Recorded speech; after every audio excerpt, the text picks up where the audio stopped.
दोस्तों इस वीडियो में मैं आपसे वाटर लॉगिंग के बारे में बात करने जा रहा हूँ कि वाटर लॉगिंग क्या है। आप में से शायद बहुत से व्यूअर ये जानते हो या फिर नहीं जानते हो कि वाटर लॉगिंग क्या है। और ये जो वीडियो है ये मैंने स्पेशल किसानों के लिए बनाया है, क्योंकि अधिकतर किसान ये नहीं जानते हैं कि वाटर लॉगिंग क्या है, ये फसल को कैसे हानि पहुंचाती है और हम ये कैसे देख सकते हैं कि ये जो एरिया है ये वाटर लॉग्ड है,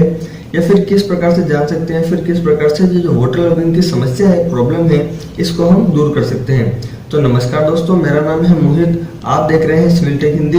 इस वीडियो में वाटर लॉगिंग के कारण, दुष्प्रभाव और इसको उससे हम कैसे निवारण कर सकते हैं, उस वाटर लॉगिंग का कैसे ट्रीटमेंट कर सकते हैं, उसके बारे में डिटेल में जानते हैं।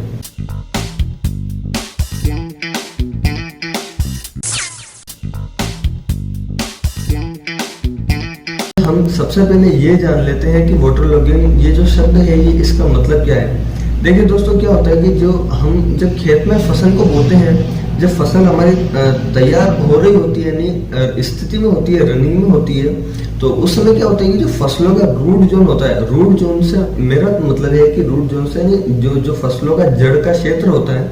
उस फसलों की जड़ के क्षेत्र में पानी अधिक चले जाने के कारण, यानी ज्यादा पानी चले जाने के कारण वहां पर जो हवा का आवागमन है, यानी वहां से वायु का अंदर जाना और बाहर आना, ये रुक जाता है। ऐसी कहीं स्थिति आती है जहां पर इसे रूट जोन में जो हवा का आवागमन है, वो जड़ क्षेत्र में हवा का आवागमन बंद हो जाता है, तो वो स्थिति वाटर लॉगिंग के अंतर्गत आती है। और ऐसा जो एरिया जहां पर इतना पानी भर जाता है या फिर जल लग्न क्षेत्र हो जाता है, उसे हम कहते हैं जल लग्न क्षेत्र। ऐसा क्या हो जाता है या फिर हम ऐसा क्या कर देते हैं जिससे जो एरिया है वो वाटर लॉग्ड हो जाता है, या फिर रूट जोन में जो है वो पानी अधिक चला जाता है, हवा का आवागमन बंद हो जाता है।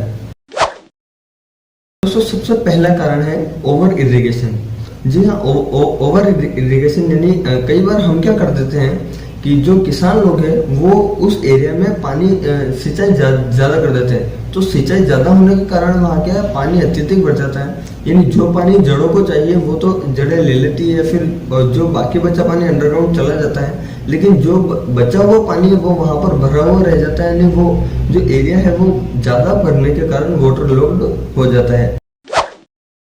दोस्तों दूसरा जो कारण है वो है अपर्याप्त सतही निकासी। यानी अपर्याप्त सतही निकासी का मतलब है कि जो सरफेस ड्रेनेज है, यानी जो सतही पे जल है, उसकी निकासी सही ढंग से नहीं हो पाई। कई बार क्या होता है कि अधिक अगर वर्षा हो जाती है,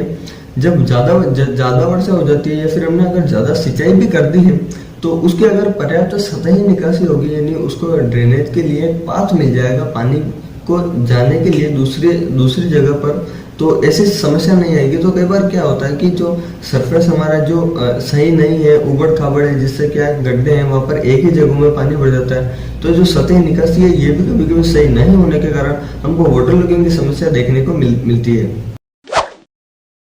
तो जो तीसरा कारण है वो होता है नहरों से रेशन। अब आप कहते हैं नहरों से रेशन कैसे होगा, तो नहरों से रेशन ऐसे होता है कि अगर कोई खेत है वो नहर के पास है, अगर नहर का जो अलाइनमेंट है वो सही नहीं है, फिर जो नहर है उसमें जो लाइनिंग नहीं कर रखी है, लाइनिंग का मतलब उसमें जो अंदर की तरफ सीमेंट का और वाटर का एक जो परत है वो चढ़ाई जाती है, वो लाइनिंग अगर नहीं की गई है, तो जो नहरों से वो रिसाव होता है, और रिसाव होकर वो खेत में आकर ये वाटर लॉगिंग की समस्या भी हमें उसमें देखने को मिलती है।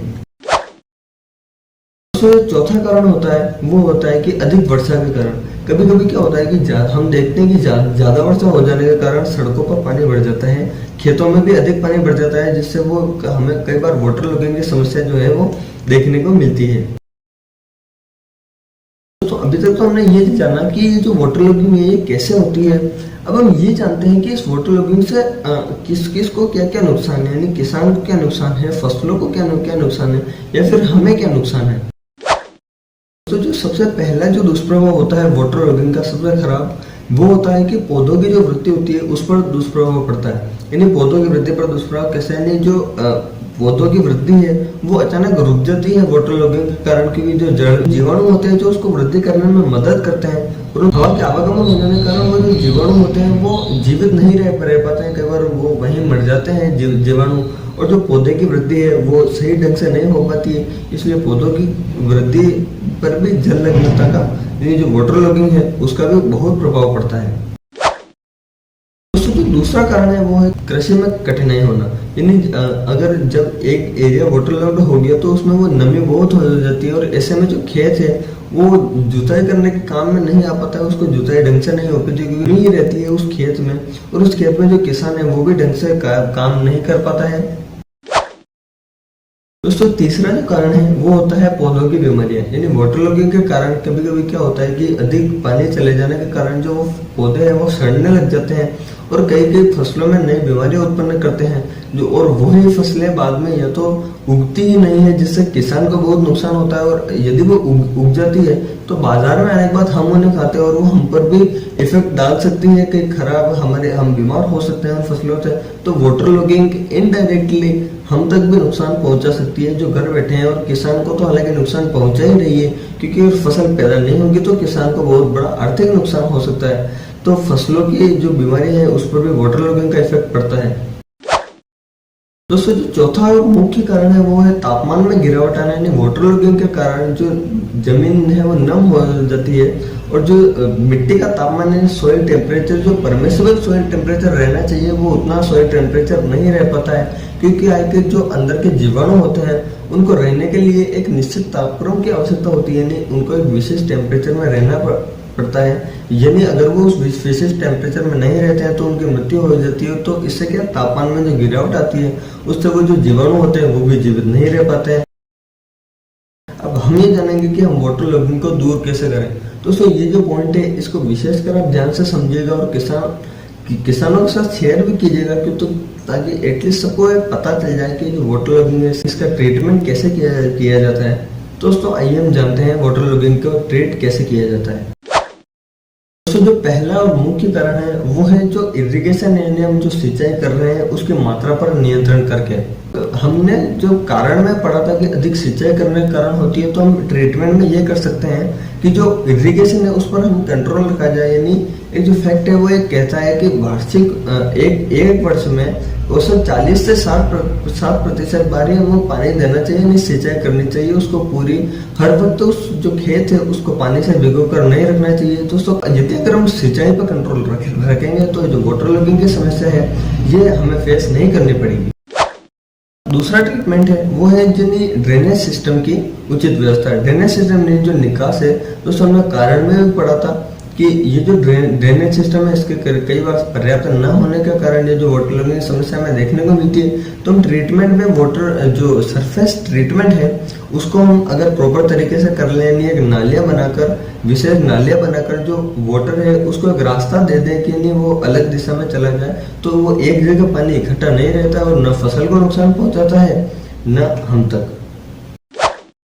दोस्तों तीसरा और मुख्य कारण है वो है नहरों का जो कैनाल होती है उसका जो फुल सप्लाई लेवल है यानी FSL है वो कम करके। दोस्तों कई बार क्या होता है कि जब कैनाल का अलाइनमेंट होता है उस समय वो फुल सप्लाई लेवल को ज्यादा हाई लेवल पर रख देते हैं, जिससे क्या है कभी कभी बाढ़ की जो स्थिति आती है उसमें जो फुल सप्लाई लेवल है वो यहाँ तक रखा जाता है और करीब वो बहुत ऊपर चला जाता है बाढ़ की स्थिति में। तो ऐसी स्थिति में जो नहर का फुल सप्लाई लेवल है वो यदि हम अगर कम रखेंगे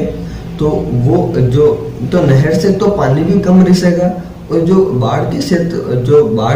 स्थिति होगी उस बाढ़ की स्थिति में भी वहां से जो ओवरफ्लो होकर पानी कम आएगा। तो नहरों का जो फुल सप्लाई लेवल है उसको भी हम कम करके इस वाटरलॉगिंग की समस्या से दूर हट सकते हैं। तो चौथा और सबसे इम्पोर्टेंट जो ट्रीटमेंट है वो है कृषकों को शिक्षित करके, यानी जो किसान है उनको इसके बारे में बता के कि जो वाटरलॉगिंग क्या है, इसके क्या क्या प्रभाव है। यानी जो यदि अगर किसान उस बात को जानेंगे कि भाई ज़्यादा